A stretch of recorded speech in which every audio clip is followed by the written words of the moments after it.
This Lululemon sweatsuit takes softness seriously. Meet the scuba matching half zip and joggers, made in a fleecy fabric that feels smooth against your skin with a roomy fit that instantly takes the pressure off. Throw it on and you're all set to run errands after your workout. Shop scuba sets now at lululemon.com. TaxAct can think of a million things more fun than filing taxes. TaxAct is going to name some now. Sitting in traffic. Folding a fitted bedsheet. Listening to your coworker talk about his fantasy team. Digging a hole. Digging an even larger hole next to that original hole. Unfortunately, TaxAct's filing software can't make taxes fun. But TaxAct can help you get them done. TaxAct. Let's get them over with. This is your fix. I'm your host, Stassi Schroeder. Welcome to Tell Me Lies, the official podcast. What's the most unhinged thing of season 3? Steven, because he's so evil. I do think he is misunderstood. You see everyone face consequences. It's intoxicating. The writers just know how to trick you. There's always a twist in this show. Tell Me Lies, the official podcast, January 6th, and stream the new season of Tell Me Lies, January 13th on Hulu and Hulu on Disney+. Welcome back to the Murder Diaries. I'm Paige. And I'm Natalie. Make sure if you want to listen ad-free, you head over to patreon.com/murderdiariespod. And you can also catch us on YouTube now. Today, we have a case out of the UK, Heworth, York, to be exact. She was a 35-year-old chef that was last seen walking home from work on March 18th, 2009. She spoke to her parents in good spirits. She texted a friend around 11 o'clock, but failed to report for her 6 a.m. shift on March 19th. Her name is Claudia Lawrence, and this is her story.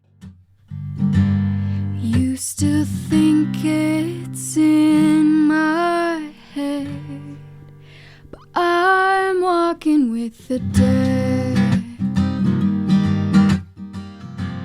Claudia Elizabeth Lawrence was born on February 27, 1974, in Moulton, North Yorkshire, England. Her parents, Peter and Joan, and her sister, Allie, is 3 years older, made up the Lawrence family.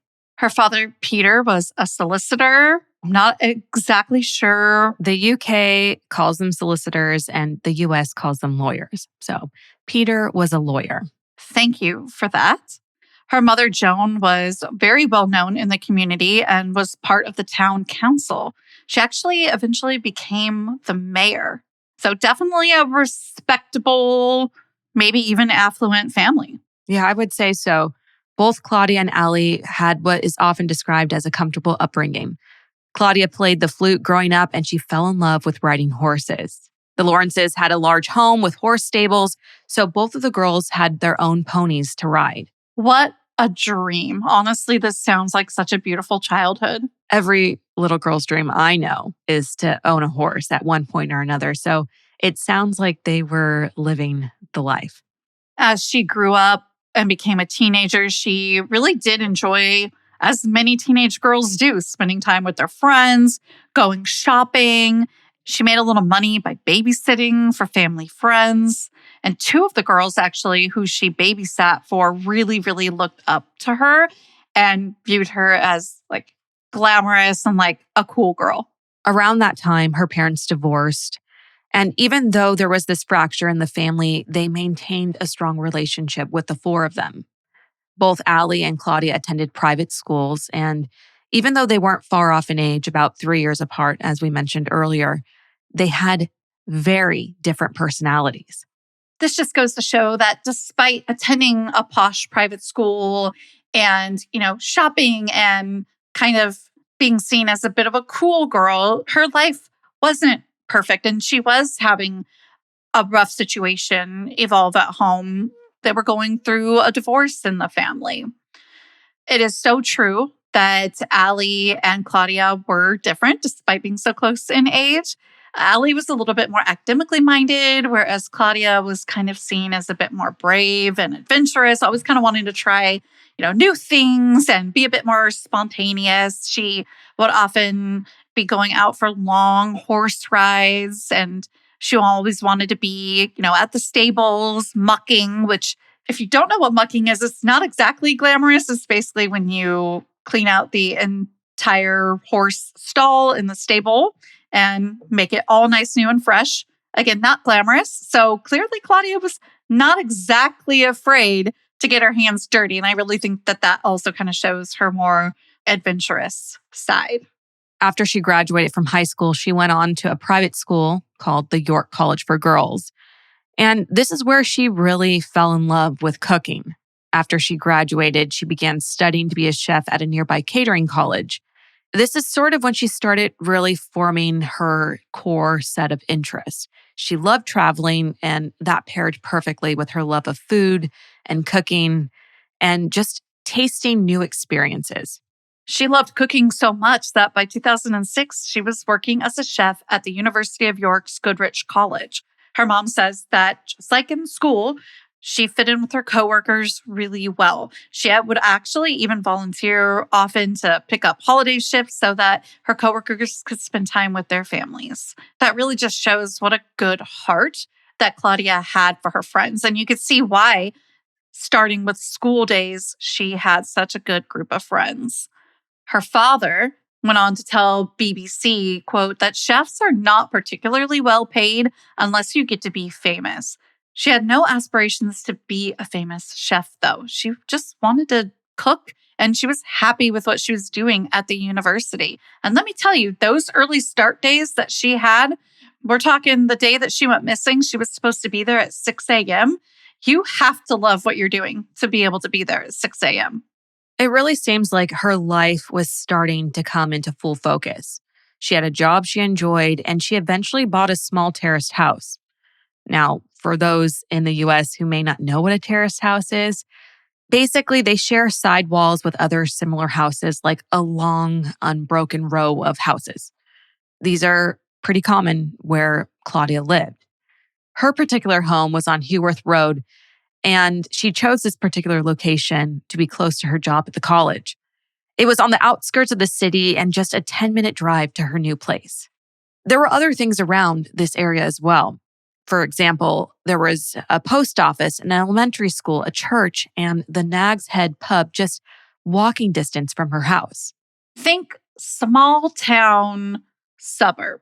It's about a mile or so from city center, but you really do feel that like small town charm. Everybody knows everybody here. You mentioned the pub. They absolutely knew when Claudia had been there, when she hadn't been there. They would expect her. Pub culture is huge in this area. And then you add the small town to that. She really embraced the walkability of her environment. She made good use of the close proximity from the pub to her house and vice versa. It sounds kind of idyllic if you really think about it. Part of that idyllic life was her friends Susie Cooper and Jen King.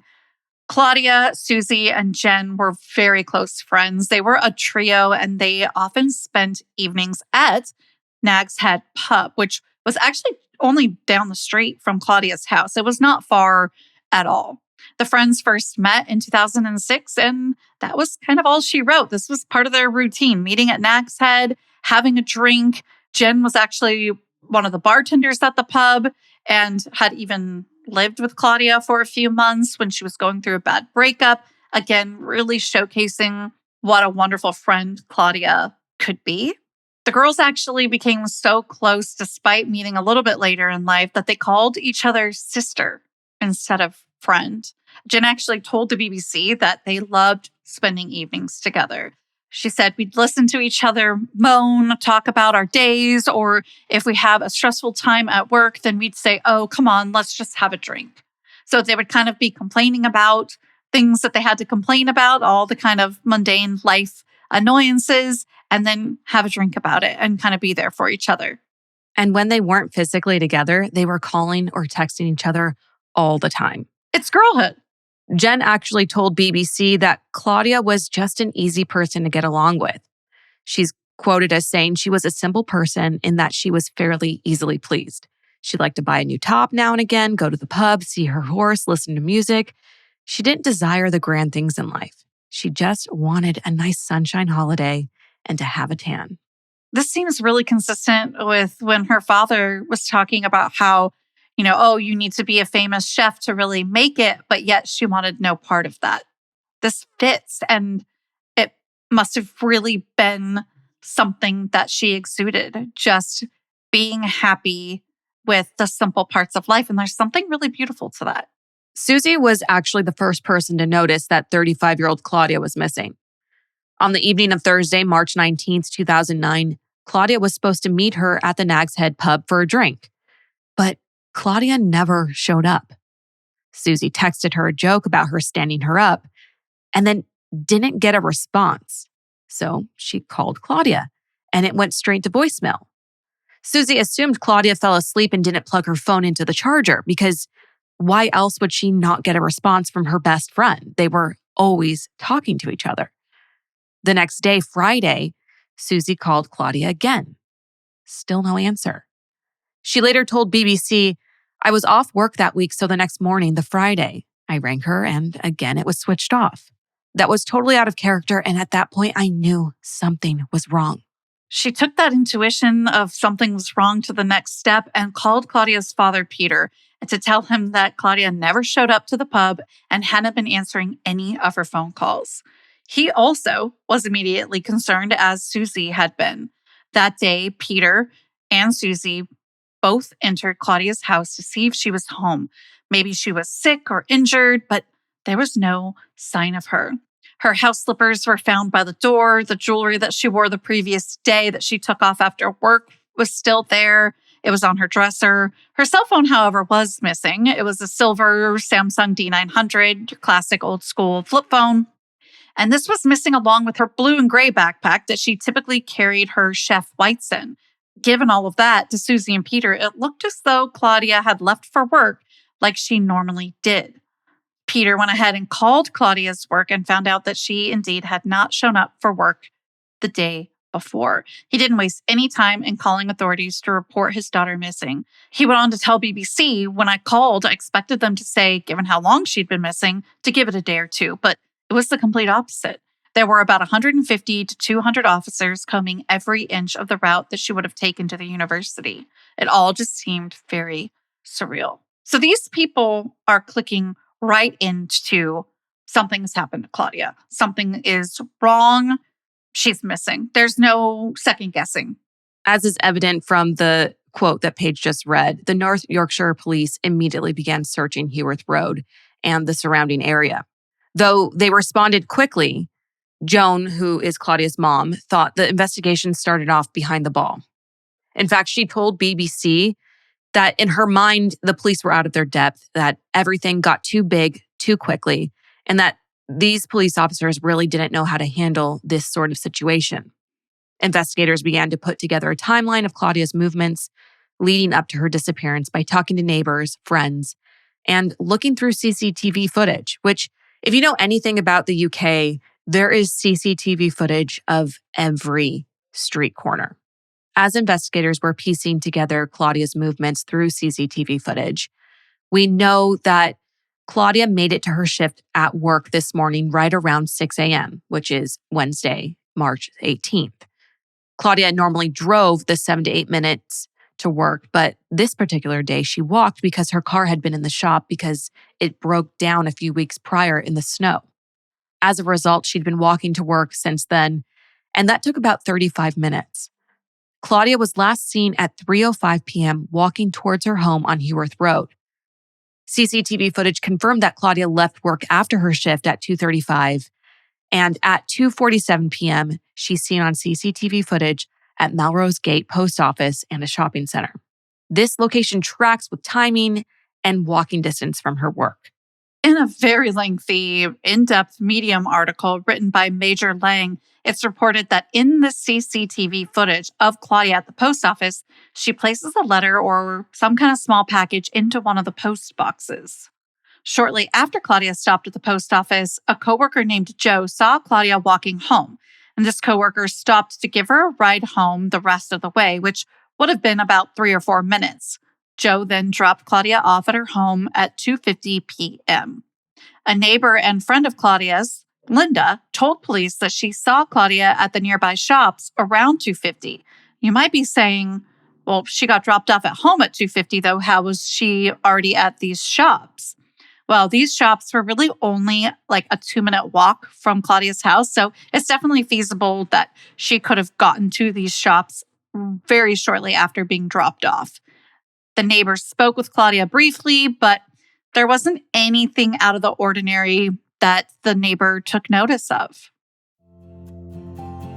Tax season is upon us, and it has me thinking a lot about money, specifically extra money. If I had an extra like $2,000 around, I'd probably head out to the mall and update my wardrobe a little bit. Now, while everyone's thinking about money, here's one thing that might stick. Getting your credit over 600 could save you $2,000 the next time you finance a car. Regardless if you're even planning on financing a car, building your credit is so important. It's one of those things that follows you around every time you try and make a move in life. With Kickoff, users with credit under 600 grow an average of 86 points just by paying on time. With transparent, affordable plans starting at just $5 a month, with no hidden fees and zero interest, Kickoff helps you score big when it comes to credit. It's pretty simple though. You make on-time payments, credit bureaus see good behavior, and your credit can grow quickly. Plus, if you're a renter, Kickoff's rent reporting feature helps you build credit with the rent that you already pay. Every positive on-time rent payment gets reported to help boost your credit. With Kickoff, you can start building your credit right now for just $1 a month.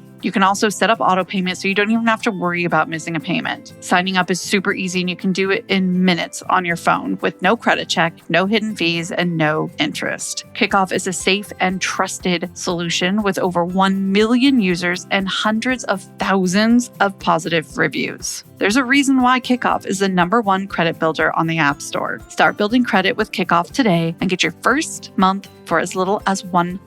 That's 80% of the normal price when you go to getkickoff.com/diaries today. That's Kickoff without the C. Get KIKOFF.com/diaries. Must sign up via kickoff.com/diaries to activate offer. Offer applies to new Kickoff customers first month only. Offer subject to change. New car financing savings based on 2025 Chevy Silverado MSRP with $10,000 down payment and 5-year financing for subprime borrowers versus those with $600 nationwide APR average for new cars. Average savings and financing factors may vary. Source: Experian, April 2025. Average first-year credit score impact of plus 86 points between August 2024 and August 2025 for Kickoff credit account users who started with a score below 600, who paid on time and who had no delinquencies or collections added to their credit profile during that period. Late payments may negatively impact your credit score. Individual results may vary.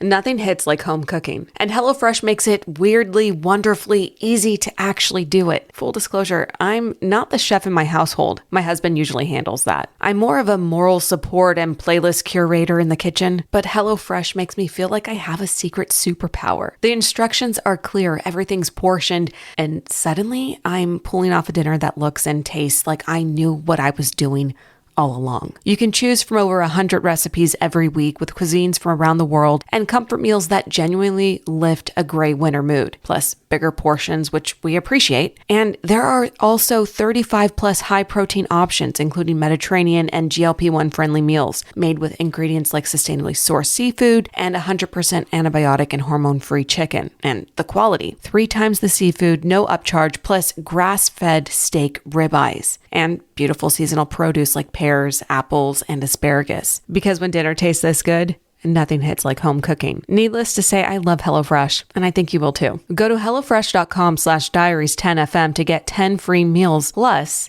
a free Zwilling knife. It's $144.99 value on your third box. Offer valid while supplies last. Free meals applied as discount on first box. New subscribers only. Varies by plan. Okay, I feel like everyone is starting a GLP-1 journey, myself included. I actually recently started a journey with some GLP-1s for some health benefits after hopefully losing some weight. I actually have already lost weight, so I'm here to tell you that I am a fan. Something really cool going on in the GLP-1 world is that it doesn't have to be an injection anymore, especially for those that are afraid of needles or just need something that's a little bit more convenient and approachable. Good news too is that the pills offer comparable results, so it's definitely something to look into if you've been wanting to try out GLP-1s, but the injection's been kind of steering you away. Ro offers the first FDA-approved GLP-1 pill for weight loss at the lowest cost around. This new pill has the same weight loss ingredient as the shots and packs comparable results, like I said. It can help patients lose 14% of their body weight in a year on average. That's one daily pill for fewer cravings, feeling fuller, with an innovative new formula clinically proven to maximize weight loss. The new FDA-approved GLP-1 pill is available at $149 for the first dose, in addition to your Ro membership fee, and $299 a month for the higher doses. Go to ro.co/diaries to see if you're eligible for the new GLP-1 pill on Ro. That's ro.co/diaries to get started on Ro. Go to ro.co/safety for boxed warning and full safety information about GLP-1 medications. Based on study in non-diabetics with obesity or overweight plus weight-related condition with diet and exercise. Then at 3:05 p.m., police reported that Claudia was seen on private CCTV footage near her house. She was alone and walking towards her home. Between 6 and 7 p.m., Claudia exchanged text messages with a few different people, including a friend who lived where Claudia often vacationed and another friend named Liz. Liz said that these texts between her and Claudia felt normal. Claudia mentioned that she had to get up early to walk to work the next morning, and Liz told her she shouldn't be walking to work that early, but Claudia told her it was good exercise and that she didn't mind. After Claudia disappeared, Liz dealt with a lot of guilt, saying that she wished she'd called Claudia and insisted that she take a taxi to work. Later that evening at 8:10 p.m., Claudia had a phone call with her father where they made plans to meet at none other than the Nag's Head pub on Friday. This was a typical plan for them, so still nothing out of the ordinary, and it shows that Claudia indeed was making plans for the near future. Shortly after, around 8:23, she had another phone call, this time with her mom. Her mom told investigators that they were both watching the same TV show at the time, which was one of their favorites, called Location, Location, Location. Her mom assumed that Claudia was upstairs getting ready for bed while they were talking, and the two spoke for about 7 minutes, and they hung up around 8:30 p.m. The show would have ended shortly after, around 9 p.m. Not long after that phone call with her mom, there was an outgoing text that she sent to Jen. So Claudia was really checking in with a lot of her close circle this evening. The text she sent said, "Bloody hell, I've got to do 12 days on the trot. Early mornings too. No fun for me." Now, I'm no expert on British vernacular, but on the trot means continuously. So really what we think Claudia was saying here is that she had to work maybe 12 days in a row, or she had 12 days in a row of something going on here. It's also been pointed out that this text message didn't have Claudia's trademark X at the end, which is very common in, again, British vernacular in text. And Claudia was no exception to this. So leaving an X at the end of her text, meaning kiss, was what she normally did. That might mean nothing, but it could have been something else. The Medium article that we referenced earlier reports that Claudia had told her friend Susie that she planned on having March 20th off work so that the two of them could go out. So it's just really odd that she texted Jen saying that she was going to be working 12 days in a row. Plus, we have the missing X. So there is definitely concern, not with any of the phone calls made, but with this text message. The next 9 hours are believed to be the time period when whatever happened to Claudia happened. 9 p.m. is when the TV show Claudia was watching would have ended, like Paige mentioned just a bit ago. At 9:01 p.m., CCTV from a bus showed an SUV next door to Claudia. The same CCTV footage identified a white van on the opposite side of the road. The SUV left the area around 9:37 p.m., and that's pretty much what we know about that time frame. The following day, Thursday, March 19th at 5:32 a.m., a silver car was seen headed away from the university and in the direction of Claudia's house. 10 minutes later, a silver Ford Focus was seen driving and slowing down near Claudia's house. A few moments later, at 5:35 a.m., a couple was reportedly seen talking on the Melrose Gate Bridge. A cyclist reported that the woman, who matched Claudia's description, was talking to a man who police began referring to as the left-handed smoker. If Claudia had left for work that morning on foot at the time she normally did, this location, which was about a 10-minute walk from her house, would exactly line up with her route. At 6 a.m., Claudia failed to show up for her shift at work. At 6:05 a.m., a couple was seen arguing across the road from a red car with the passenger side door left open. 6 hours later, at 12:10 p.m., the afternoon of Thursday, March 19th, Claudia's cell phone was intentionally powered off. As authorities were piecing together what happened and how it happened, they assumed that once someone noticed a missed call on Claudia's phone, the most likely sequence of events would be a suspect smashing it, breaking it, throwing it in the river, which would then provide the network with an implicit detachment record.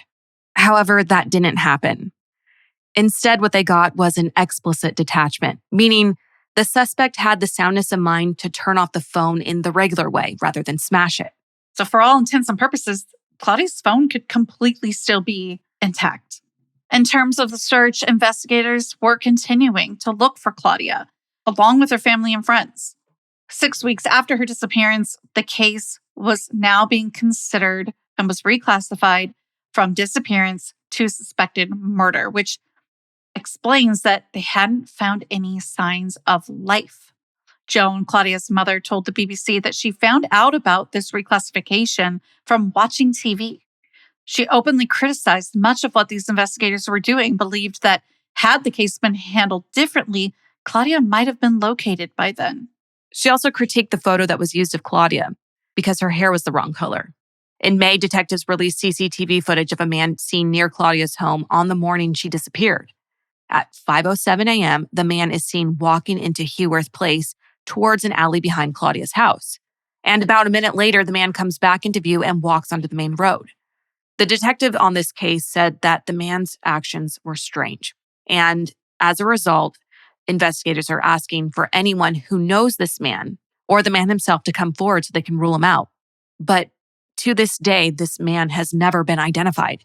Something really disturbing that was happening around this time as well is that by June, some things started to come out about Claudia's personal life, who she was having intimate relationships with, and people really started to see Claudia in a different light. And that absolutely harmed this case with how the community was continuing to care about it, quite frankly. It's a really sad moment in this case, and it really painted Claudia in a not great and promiscuous light. But as we know, that doesn't mean somebody should go missing or that nobody should care about their case, as well as we don't even know how much we can really trust all of this information that was coming out. Claudia's parents were shocked to hear the allegations and rumors about their daughter's love life. Her mother, Joan, immediately dismissed the rumors, and her father, Peter, was obviously very upset by them. But he did admit that he didn't know every in and out of his daughter's life. Meanwhile, the police were considering jealousy and revenge as motives for her disappearance. They started focusing on Nag's Head Pub as a place where the relationships may have stemmed from. Something that we didn't mention earlier is that this pub also serves as a bed and breakfast. And there were bed sheets that were removed from the B&B shortly after Claudia's disappearance. Unfortunately, nothing was discovered and no further explanation has been offered as to why those sheets are missing. Tips were eventually called in about a building under construction at the university in 2009, which, if you remember, is where Claudia worked. Some said that Claudia was involved with men in the building trade, and there were rumors that Claudia's body may have been disposed of where the concrete was being poured. Fast forward to November of 2009, and a message was left on Facebook that read, "Hi, everyone. Just let you be aware that I'm okay. I am safe and sound. Speak to all soon. Claudia, XXX. Kiss, kiss, kiss." It was found that the message was a hoax that was posted by a teenager in Oxfordshire. He was arrested and charged. There were also several hoax calls and social media posts that temporarily derailed searches or sent investigators off on these awful wild goose chases. By February of 2011, Crime Stoppers withdrew their reward in Claudia's case. Then 3 years later, in early 2014, the detective on the case was leading a new review of it. He told the press that his team had spent a full 2 months re-examining Claudia's house. And upon re-examining her house, they realized that her hair straighteners were missing. He also said that they were able to utilize forensic techniques that weren't available in 2009. And as a result, they found fingerprints that had yet to be identified, as well as other DNA material from items in the house that had been recovered. Some of that DNA provided a profile of an unknown man. This DNA was found ground on a cigarette butt in Claudia's vehicle. But let's remember, the vehicle was in the shop when Claudia disappeared. The profile also didn't match any of the men who police had been speaking with or kind of had on their radar. They were considering the possibility of the cigarette butt being related to the left-handed smoker who still hadn't been identified, though. Regarding the left-handed smoker and the woman matching Claudia's description who reportedly had been seen arguing on the morning of Claudia's disappearance, the detective said that despite numerous high-profile appeals, neither the man nor the woman have been traced. We believe it's important to repeat the appeal for any information that could identify these people, and particularly the man who smokes with his left hand could be significant to the investigation in relation to the male DNA profile found on a cigarette butt in Claudia's car. She went on to say that the evidence found on Claudia's phone records also suggested she'd been spending time in the Acomb area of York in the weeks leading up to her going missing. On top of this left-handed smoker man, they were also trying to identify a man who told the staff in a co-op store in York that he knew Claudia or used to work with her. The encounter with this man had taken place only 10 days after Claudia had been reported missing. Then in May of 2014, a 59-year-old man, Michael S., was arrested on suspicion of involvement in Claudia's murder.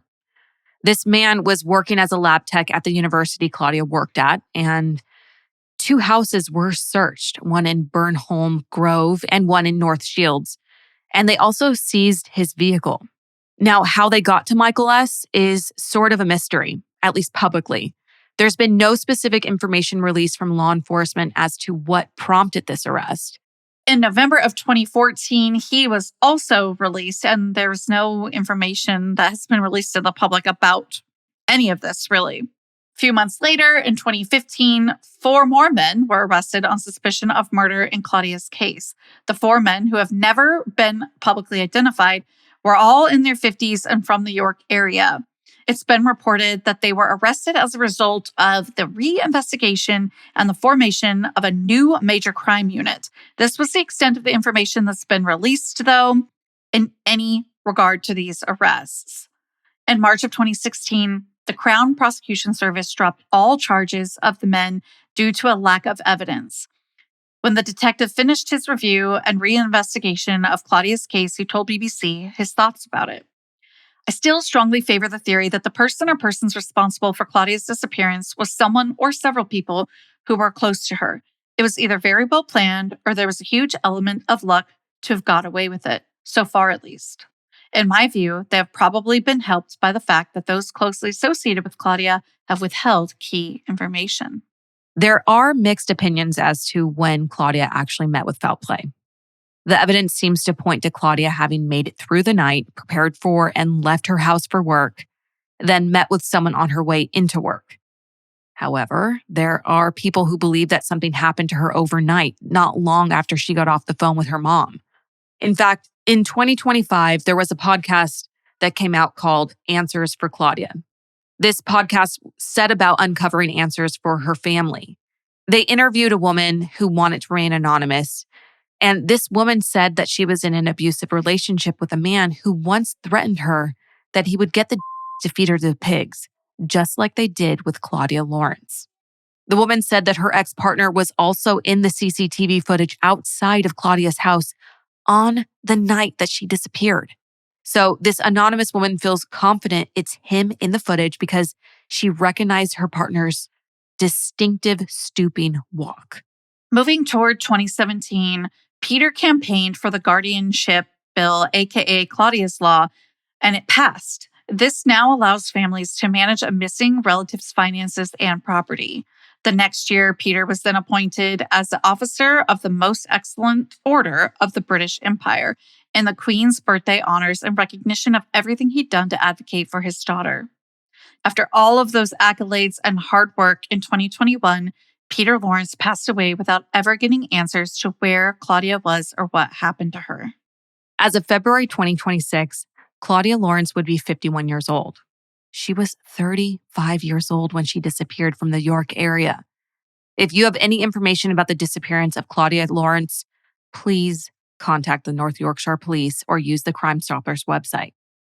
We'll be back next week with another case that needs your attention. In the meantime, you can find us on Monday with our unscripted segment and Tuesday with our DocuFile segment where we get to watch documentaries right along with you.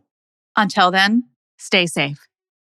bye. Nothing hits like home cooking, and HelloFresh makes it weirdly, wonderfully easy to actually do it. Full disclosure, I'm not the chef in my household. My husband usually handles that. I'm more of a moral support and playlist curator in the kitchen, but HelloFresh makes me feel like I have a secret superpower. The instructions are clear, everything's portioned, and suddenly I'm pulling off a dinner that looks and tastes like I knew what I was doing all along. You can choose from over 100 recipes every week with cuisines from around the world and comfort meals that genuinely lift a gray winter mood, plus bigger portions, which we appreciate. And there are also 35 plus high protein options, including Mediterranean and GLP-1 friendly meals made with ingredients like sustainably sourced seafood and 100% antibiotic and hormone-free chicken. And the quality, 3 times the seafood, no upcharge, plus grass-fed steak ribeyes and beautiful seasonal produce like pears, apples, and asparagus. Because when dinner tastes this good, nothing hits like home cooking. Needless to say, I love HelloFresh, and I think you will too. Go to HelloFresh.com/diaries10fm to get 10 free meals plus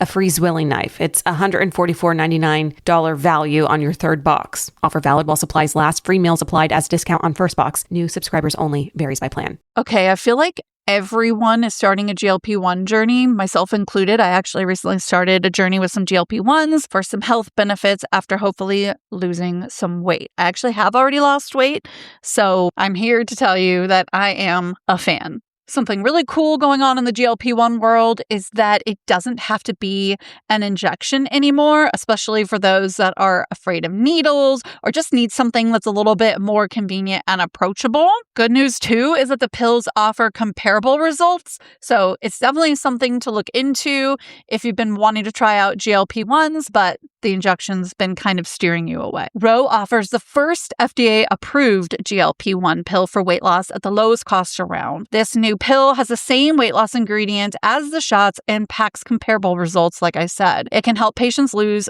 14% of their body weight in a year on average. That's one daily pill for fewer cravings, feeling fuller, with an innovative new formula clinically proven to maximize weight loss. The new FDA-approved GLP-1 pill is available at $149 for the first dose, in addition to your Ro membership fee, and $299 a month for the higher doses. Go to ro.co/diaries to see if you're eligible for the new GLP-1 pill on Ro. That's ro.co/diaries to get started on Ro. Go to ro.co/safety for boxed warning and full safety information about GLP-1 medications. Based on study in non-diabetics with obesity or overweight plus weight-related condition with diet and exercise.